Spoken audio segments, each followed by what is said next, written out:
Espera, no ignores este video. ¿Sabías que si en tu iglesia apoyan esto, la presencia de Dios no está allí? Hoy muchas iglesias, denominaciones, credos, entre otras, dicen de que van conforme a lo que dice la palabra de Dios y creen de que la presencia de Dios está en ellos. Sin embargo, la palabra de Dios nos enseña claramente dónde está Dios y dónde no. Así que si en tu iglesia apoyan estas cosas que vamos a ver a continuación y que la Biblia prohíbe, definitivamente Dios no está allí. Iniciemos. Número 1. Dios no está en las iglesias, denominaciones o credos que apoyan el matrimonio igualitario. La Biblia nos dice lo siguiente: por tanto dejará el hombre a su padre y a su madre y se unirá a su mujer y serán una sola carne. Génesis 2:24.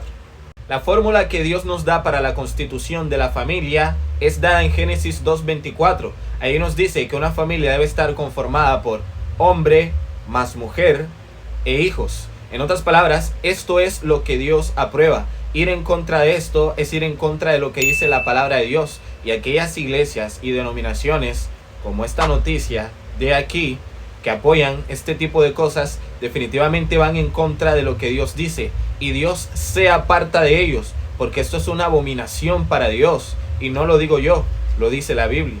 Si alguno se ayuntare o juntare con varón como con mujer, abominación hicieron. Ambos han de ser, sobre ellos será su sangre. Levítico 20:13. Entonces, para Dios es una abominación esto. Y Dios no está donde hay cosas abominables para Él, es decir, donde hay cosas que no le agradan. El decir de que se puede bendecir a este tipo de uniones, o el decir de que se pueden implementar matrimonios de este tipo de uniones, es ir en contra de lo que dice la palabra de Dios, y por lo tanto es desechar a Dios de nuestro lado, porque Dios no está donde se practican o se apoyan este tipo de cosas. Así que no lo digo yo, lo dice la Biblia. Si en tu iglesia aprueban esto o lo apoyan, definitivamente Dios no va a estar allí nunca. Número 2. Dios no está en las iglesias que definitivamente apoyan la idea de que la ley de Dios, los 10 mandamientos, quedaron abolidos. Es tan grave que la Biblia nos dice que Dios ni siquiera escucha sus oraciones. Miremos lo que dice la Biblia. El que aparta su oído para no oír la ley, su oración también es abominable. Proverbios 28:9.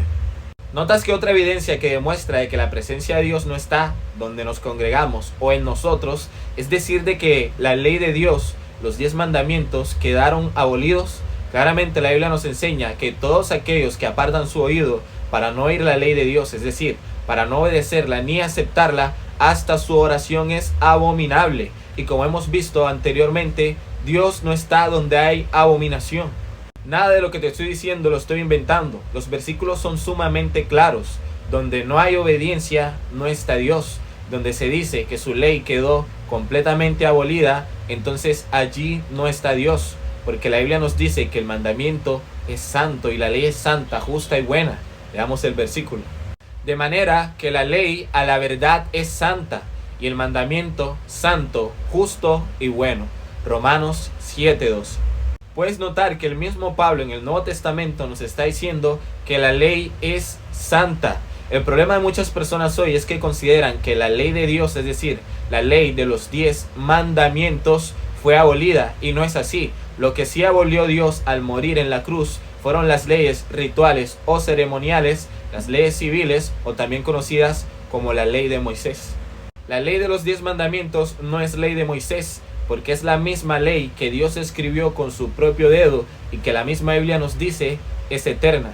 Así que aquellas iglesias, denominaciones o personas que dicen de que la ley de Dios quedó abolida y que no se debe observar, incluyendo el sábado, definitivamente la presencia de Dios nunca va a estar allí.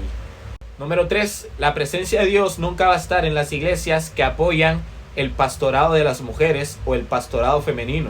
La Biblia no aprueba esto en ningún lado. Pero quiero que sepáis que Cristo es la cabeza de todo varón, y el varón es la cabeza de la mujer, y Dios la cabeza de Cristo. 1 Corintios 11:3. Al igual que como con la familia, Dios también estableció aquí el orden de su iglesia. Y la Biblia nos dice que el orden es el siguiente: Dios está a la cabeza, Cristo viene, que es la cabeza del hombre, luego viene el hombre y luego la mujer. En otras palabras, lo que Dios nos quiso decir aquí es que la iglesia debe ser constituida y liderada por hombres. No es un tema de machismo, es lo que la Biblia enseña. Así que ir en contra de lo que Dios dio es ir en contra de su palabra, es ir en contra de un mandamiento que Él mismo dio para la constitución de su iglesia. Y Él mismo constituyó a unos apóstoles, a otros profetas, a otros evangelistas, a otros pastores y maestros. Efesios 4:11. Cuando Dios estableció el orden de su iglesia, nunca determinó a pastoras. Dios tendrá sus razones. Nosotros no podemos ir en contra de eso, porque definitivamente todas aquellas iglesias que apoyan el pastorado femenino, iglesias que son lideradas por pastoras, no son guiadas por Dios, porque están yendo en contra de lo que dice la palabra de Dios. Así que mi estimado hermano y hermana, un placer haber compartido contigo en este momento esta información. Es importante que sepamos esto porque Dios no está en todas partes como algunos creen. Dios no está en todas las iglesias como algunos creen. Dios está donde hacen su voluntad y donde quieren obedecerle. Dios te bendiga, Dios te guarde y nos vemos en una próxima ocasión.